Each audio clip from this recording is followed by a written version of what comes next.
Hello दोस्तों, नमस्कार। हमारे चैनल पर आपको हार्दिक स्वागत है। चलिए आज खबर की शुरुआत करते हैं और आज की इस वीडियो में हम बताने वाले हैं गुरुवार व्रत कथा और पूजा इस विधि से करेंगे तो भगवान विष्णु बनाएंगे धनवान। चलिए वीडियो में आगे बढ़ते हैं और पूरी जानकारी आज की इस वीडियो में हम आपको देते हैं।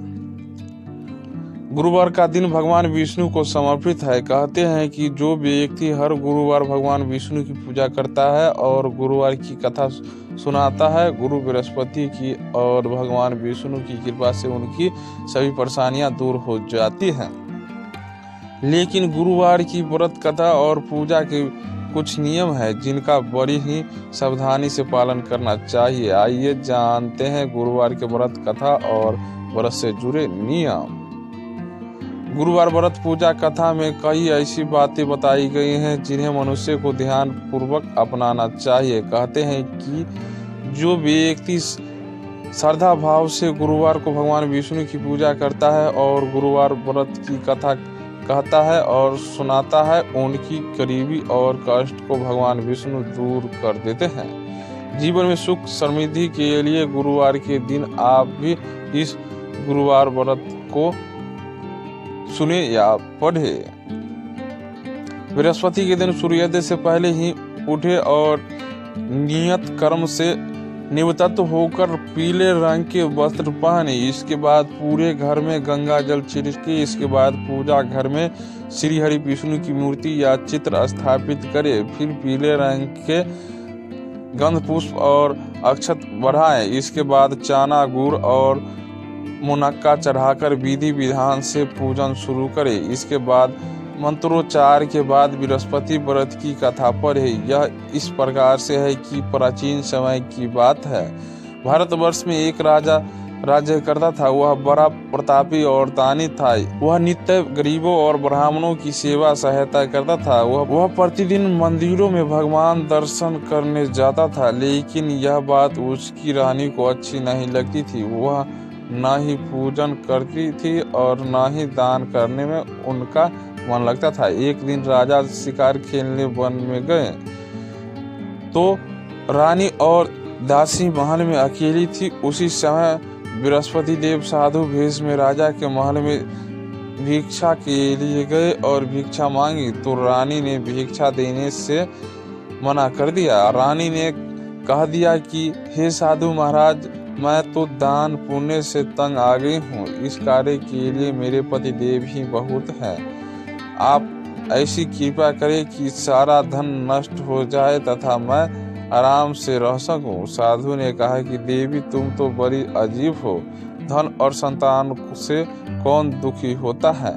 इसके तो सभी कामना करते हैं। पापी भी पुत्र और धन की इच्छा करते हैं। अगर तुम्हारे पास अधिक धन है तो भूखे मनुष्य को भोजन कराओ, प्याव लगवाओ, ब्राह्मणों को दान दो, कुआं, तालाब, बावड़ी, बाग बगीचे आदि का निर्माण कराओ, मंदिर, पाठशाला, धर्मशाला बनाकर दान दो, निर्धनों की कुमारी कन्याओं का विवाह कराओ, साथ ही यज्ञ आदि कर्म करो। अपने धन को शुभ कार्यों में खर्च करो। ऐसे करने से तुम्हारा नाम परलोक में सार्थक होगा एवं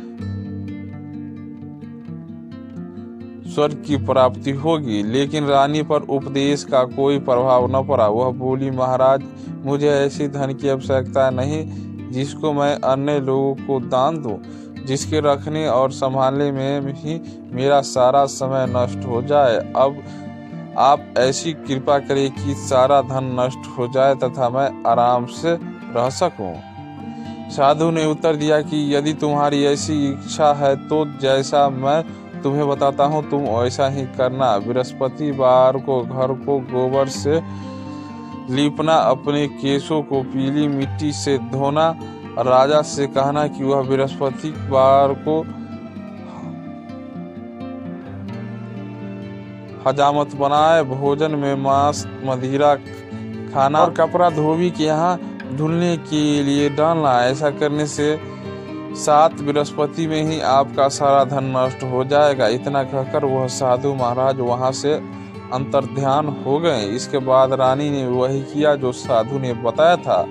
3 बृहस्पतिवार ही बीते थे कि उनका समस्त धन संपत्ति नष्ट हो गया और भोजन के लिए राजा रानी तरसने लगे। तब एक दिन राजा ने रानी से कहा कि तुम यहाँ पर रहो, मैं दूसरे देश में चाकरी के लिए चला जाऊं, क्योंकि यहाँ पर मुझे सभी मनुष्य जानते हैं, इसलिए कोई कार्य नहीं कर सकता। देश चोरी परदेश भी बराबर है।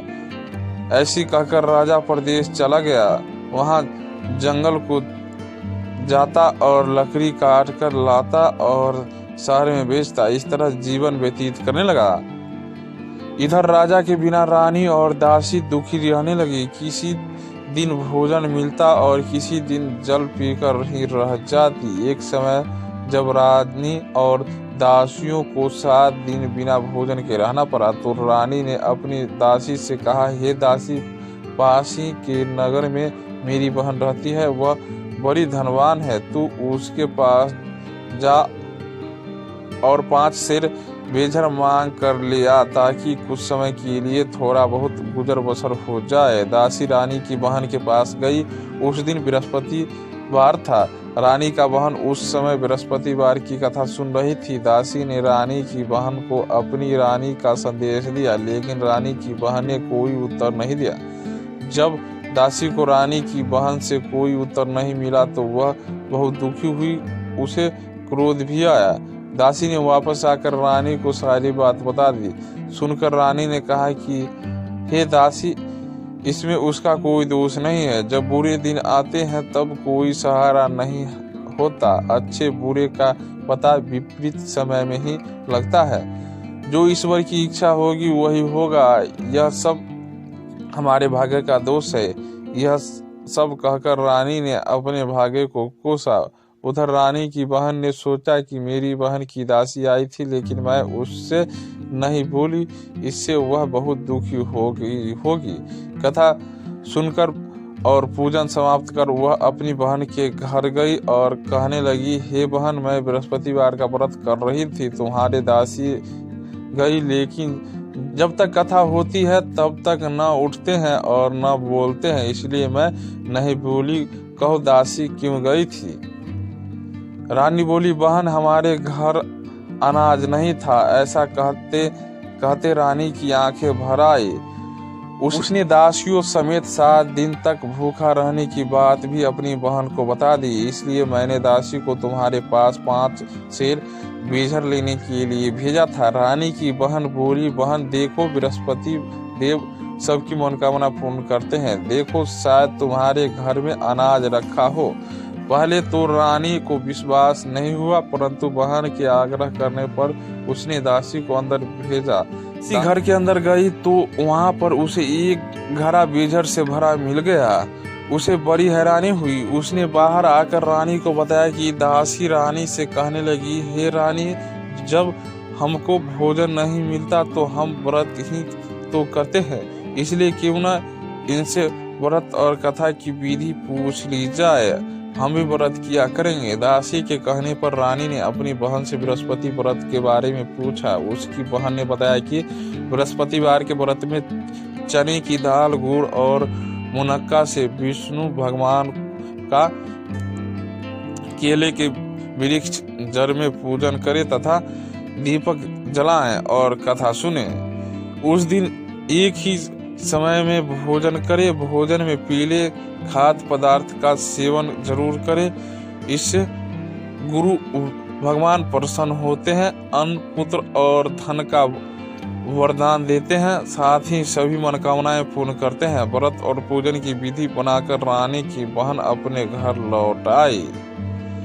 रानी और दासी दोनों ने निश्चित किया कि बृहस्पति देव भगवान का पूजन जरूर करेंगे। 7 रोज बाद जब बृहस्पति आया तो उन्होंने व्रत रखा। गुड़साल में जाकर चना और गुड़ बीन लाई तथा उसकी दाल से केले की जड़ तथा विष्णु भगवान का पूजन किया। अब पीला भोजन कहाँ से आए? दोनों बड़ी दुखी हुई, परंतु उन्होंने व्रत किया था, इसलिए बृहस्पति भगवान प्रसन्न थे। एक साधारण व्यक्ति के रूप में वे 2 थालों में पीला भोजन लेकर आए और दासी को देकर बोले, हे दासी, यह भोजन तुम्हारे और तुम्हारी रानी के लिए है, इसे तुम दोनों ग्रहण करना। दासी भोजन पाकर बहुत प्रसन्न हुई। उसने रानी से कहा, चलो रानी जी भोजन कर ले।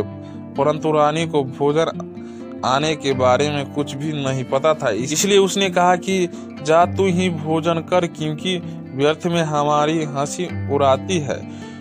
तब दासी ने कहा कि एक व्यक्ति भोजन दे गया है।